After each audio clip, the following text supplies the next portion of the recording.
Hello friends, હું છું ગુજરાત ચૌહાણ. મારી યુટ્યુબ ચેનલમાં આપ સર્વેનું હાર્દિક સ્વાગત કરું છું. તો મિત્રો, આજે આપણે વાત કરીશું ગુજરાત યુનિવર્સિટીની અંદર એનઈપી 2020 મુજબ જે નવો અપડેટવાળો જે તમારો જે સિલેબસ જે ખરો એ પ્રમાણે તમારા સિલેબસની અંદર જે આ વખતની ટીવાય બીકોમ સેમ 5 એની અંદર પણ ઓપરેશન રિસર્ચ એટલે કે કાર્યાત્મક સંશોધન 1 આની અંદરની પેપર સ્ટાઇલ કેવો રહેશે, આ વિષયનો તમારો સિલેબસ, કયા ચેપ્ટરમાંથી કેટલા દાખલા પૂછાવાના, કેટલી થિયરી પૂછાવાની, આ બધી વાતો આપણે આજે આ વિડીયોની અંદર આજે આપણે કરીશું. તો ખાસ આ વિડીયો છેલ્લે સુધી તમે જોજો, કેમ કે તમને દરેકને આ વિડીયોનો પૂરેપૂરો લાભ થશે. પછી આપણે પ્રેક્ટિકલ દાખલા જે ખરા એના પર વિડીયો આપણે બનાવીશું. તો ખાસ પહેલાં તમે સિલેબસને સમજી લો અને એ સિલેબસ પ્રમાણે આપણે તૈયારી કેવી રીતે કરવી, કયા ચેપ્ટરના કેટલા દાખલા કરવાના, કેટલી થિયરી કરવાની, બધી હું તમને અહીંયા સમજૂતી આપીશ. અને જે જીઓની અંદર જે તમારા પેપર સેટ જે ખરી 50ની એમાં કયા ચેપ્ટરનો દાખલો, કયા ચેપ્ટરની થિયરી પૂછાશે એ પણ હું આજે આ વિડીયોની અંદર તમને સમજાવીશ.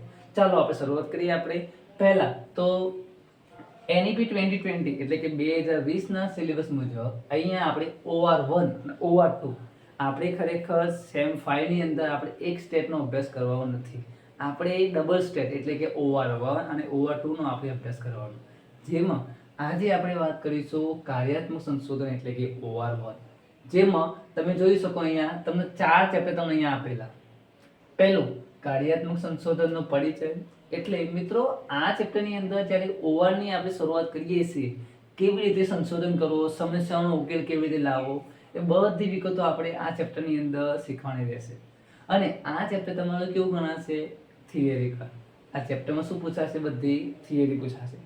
બીજું સુરેખ આયોજન.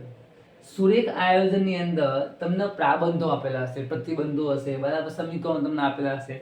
સમીકરણના આધારે આપણે સમસ્યાઓનો ઉકેલ લાવવાનો રહેશે અને આ ચેપ્ટરમાંથી તમારે દાખલા પૂછાશે. પછી વાહન વ્યવહારની સમસ્યા. વાહન વ્યવહારની સમસ્યા પણ તમારું પ્રેક્ટિકલ ચેપ્ટર છે, આમાંથી પણ તમારે દાખલા પૂછાશે. પછી નિયુક્તિ અને ફેરબદલીની સમસ્યા. કયું કામ કોને સોંપવું કે જેથી આપણો ખર્ચો કેવો થાય? ઓછામાં ઓછો. એ ક્યાં આવે? નિયુક્તિમાં. ફેરબદલી એટલે જ્યારે આપણે કોઈ યંત્ર ખરીદ્યું હોય તો ક્યારે આપણે એને આપણે બદલીએ, ત્યારે કોઈ યંત્ર આપણે ખરીદ્યું હોય તો ક્યારે આપણે એને બદલીએ તો આપણને ફાયદો થાય, બરાબર. કેમ કે અમુક સમય પછી જ્યારે આપણે કોઈ વસ્તુ ખરીદી હોય તો એની વેલ્યુ ઘટે, તો અમુક સમય પછી આપણે ક્યારે એ મિલકત કે વસ્તુ વેચીએ કે જેથી આપણને ફાયદો થાય, એની ચર્ચા આપણે અહીંયા આપણે યુનિટ નંબર 4માં કરવાની રહેશે. ઓકે, તો આપણે OR1માં કેટલા 1, 2, 3, 4 ચેપ્ટરનો આપણે અભ્યાસ કરવાનો. એમાં પહેલું તમારું જે ખરું એ તમારું પૂછાશે કયું? થિયરિકલ. યાદ રાખજો. બીજું તમારું કયું હશે? પ્રેક્ટિકલ એટલે કે દાખલા હશે. આમાં પણ દાખલા હશે, આમાં પણ તમારા દાખલા આવશે. દરેક ચેપ્ટરના હું તમને પરીક્ષા પહેલાં બને ત્યાં સુધી તમારા જે મોટા ભાગે જે દાખલા પૂછાતા હશે એ પ્રમાણેના વિડીયો બનાવીને અહીંયા હું મારી આ ચેનલની અંદર મૂકીશ. તો આટલું આપણે જોયું કે આ 4 ચેપ્ટર આપણે અભ્યાસ કરવાના. હવે આપણે વાત કરીએ કે જે જીઓની પેપર સ્ટાઇલ જે ખરી, આમ તો ગણીએ તો પહેલાં 70 માર્ક્સનું પેપર લેવાતું હતું, પણ હવે એનઈપી 2020 મુજબ આપણે માત્ર 50 માર્ક્સનું પેપર સ્ટાઇલ આપણે અહીંયા જોવાની. તો તમે જોઈ શકો. તો આપણે હવે વાત કરીશું આપણે પેપર સ્ટાઇલની. તો પહેલી વસ્તુ કે ગુજરાત યુનિવર્સિટીમાં કુલ તમારું જે પ્રશ્નપત્ર હશે કેટલાનું હશે? 50 ગુણનું હશે. તમારું પ્રશ્નપત્ર કેટલાનું હશે? 50 ગુણનું, જેમાં ક્વેશ્ચન નંબર 1, ક્વેશ્ચન નંબર 2, 3, 4 અને 5 5 પ્રશ્નો તમારે પૂછેલા હશે. કેટલા પૂછેલા હશે મિત્રો? 5. એમાં પહેલો પ્રશ્ન તમે જોઈ લો કે પહેલો પ્રશ્ન ક્યાંથી આવશે, કેવી રીતે આવશે. તો પહેલો પ્રશ્ન તમે જોઈ લો કે ક્વેશ્ચન નંબર 1માં આપણે યુનિટ નંબર 1 કયો હતો? યુનિટ નંબર 1 કયો? પહેલો પ્રશ્ન યુનિટ નંબર 1 માંથી આવશે, જેમાં તમે જોઈ શકો શું આવશે? થિયરી ઓરમાં થિયરી 10ની અને 10ની.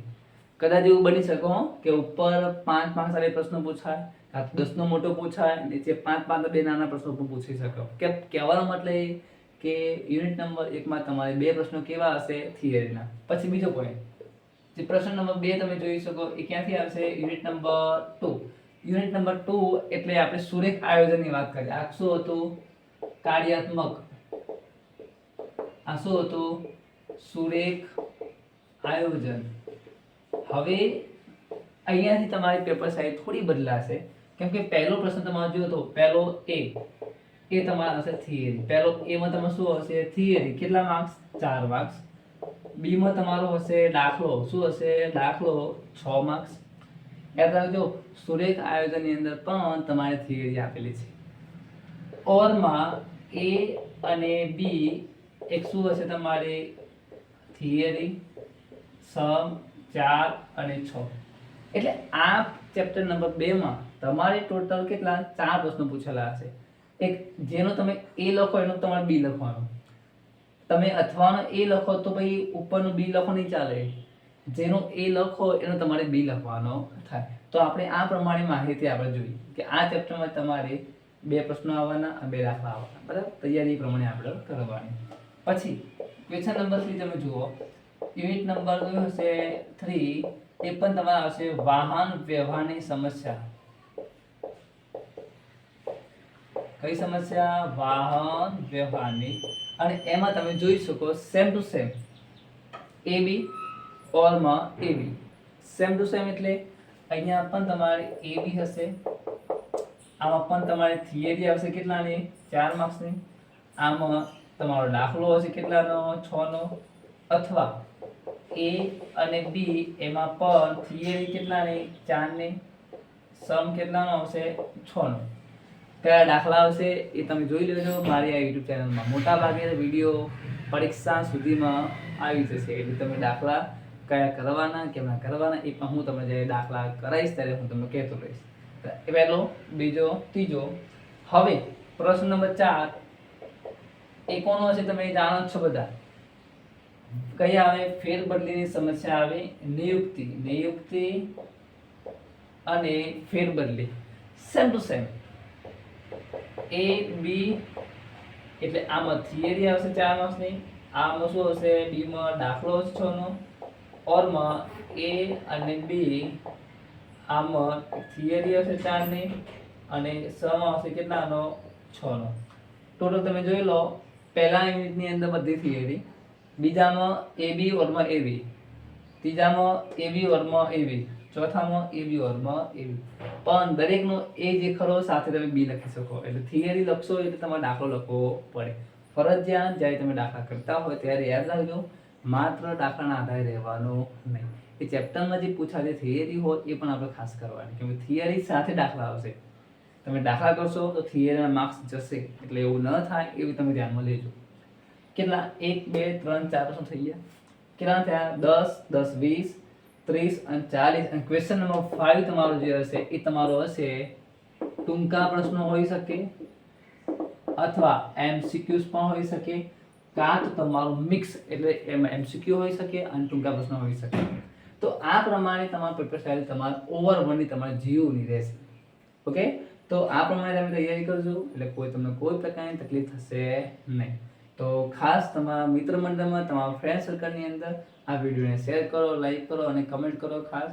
અને તમારા બધા મિત્રોને આનો લાભ મળે એવું તમે તમારી રીતે તમે એ બધી માહિતી શેર કરતા રહેજો. બરાબર? મળીશું આપણે નેક્સ્ટ ટાઈમ આના પ્રેક્ટિકલ દાખલા આપણે સાથે.